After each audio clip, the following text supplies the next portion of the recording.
You may or may not answer. You're not compelled. But you just please say, I do not wish to answer.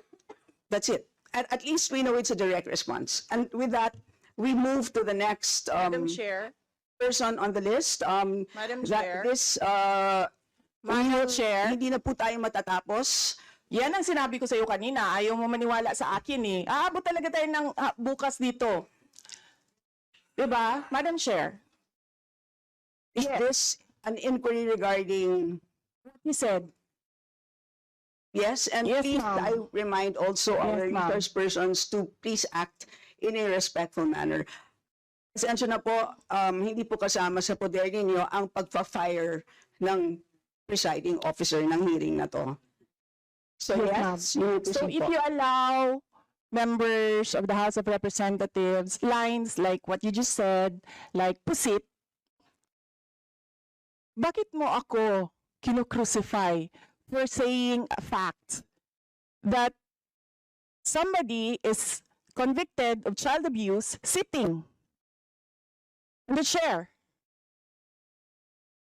Pusit, and then I cannot fire the presiding chair. So bakit? Yes, we Bakit napaka one-sided nito, ma'am? noted po. Dahil ba madami kayo dyan sa kabila at nag-iisa ako dito?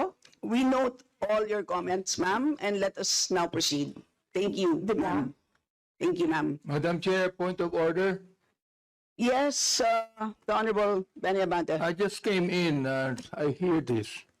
We're not talking about the budget, we're accusing each other here. I'd like to find out from the resource speaker, if this is the kind of hearing that we're gonna have.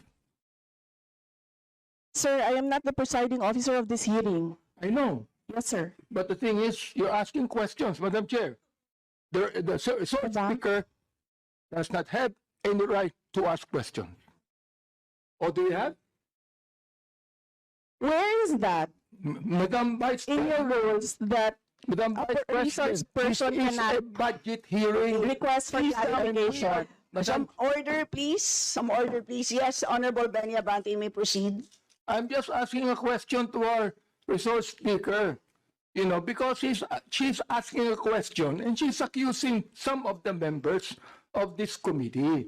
I just would like to find out if we are the ones that have the right to ask questions and her right is to answer the questions of the committee. Okay, so Yun lang po sa akin yung point of order, Madam Chair. Yes. I think you understand me, Salamat. Madam Vice President, am I right? No, sir. I'm gonna ask the So, chair to ask you to clarify what are my yeah, accusations. please wait to be recognized, ma'am. Pasensya na po. So again, I'd like to remind our resource persons that you are here, you're invited to answer, to present, and you've done that. Thank you very much. And at this point in time, you're here to respond to the questions of our members, and we request you to please respond in a direct way. So, with that, I'd like to recognize from the majority the Honorable Milagros Aquino Magsaysay.